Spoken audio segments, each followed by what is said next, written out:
Hey, how you doing? Mike, Innovative Garage Door. This is a 16 by 7 white raised panel 2100 Herman garage door. Looks like a sandwich door, but until you get up to it and you give it the old tap test, you know that it is hollow metal. But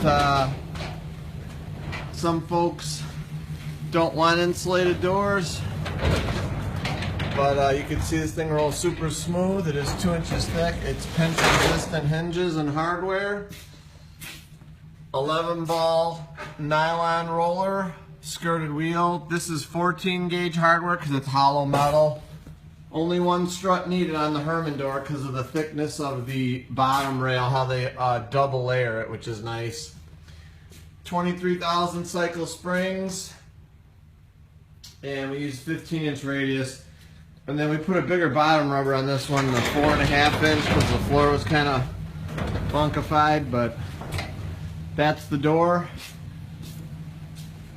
And it's a Genie door opener. This thing's loud and obnoxious, but you can go online if you want to see how loud Genies are. Anyways, for all your garage door needs, call Innovative Door 630-271-9343. Visit us online at www.innovativegaragedoor.com. Check the link in the description for further details. Thanks for watching, and as always, I encourage everybody to praise the Lord. Thanks for watching the hollow garage door video.